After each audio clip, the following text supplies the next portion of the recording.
Welcome to Daily Tax Minute. This is Tony Novak here to share a few points on how to stay out of tax trouble.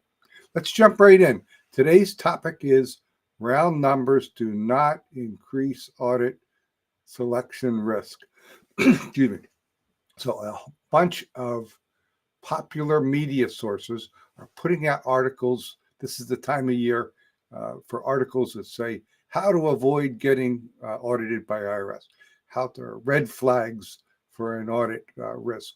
And they will inevitably quote some expert. I just read one that was a CFP. I'm not sure what CFP has expertise in internal audit risk, but in any event, you see some expert saying that using round numbers on your tax return will increase your audit risk. And so I just wanted to dig down into that a little further. And let me also add that the podcast like this, I'm allowed to be wrong. If I'm wrong, I definitely want to hear from somebody. I posted in a professional group as well as here. I hope that somebody actually responds and says, Tony, you're full of it on this one. But the point is, I'm not aware of any evidence. Evidence is different than opinion. Any evidence that says that using round numbers on your personal tax return increases your audit selection risk. And again, let's dig further. If you use round numbers and you say I donated $10,000 to charity, well, yes, that does increase your. If you say my auto expenses on my small business return were an even $10,000, yes, that increases the risk that that position will not be held up in audit.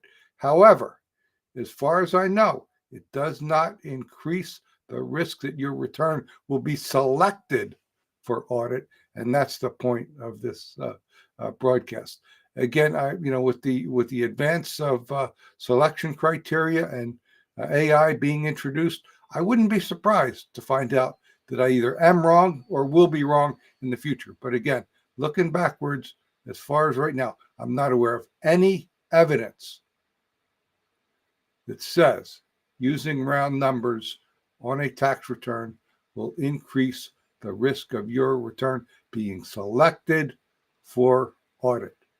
And just to wrap this up, there's a counter force against that, a CPA who uses estimates.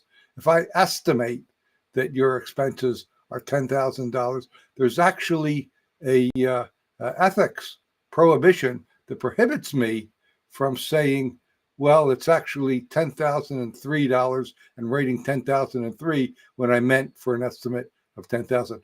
We CPAs are not allowed to present a higher level of precision in our estimates than is implied by the general number. So you can see that creates a conflict right now.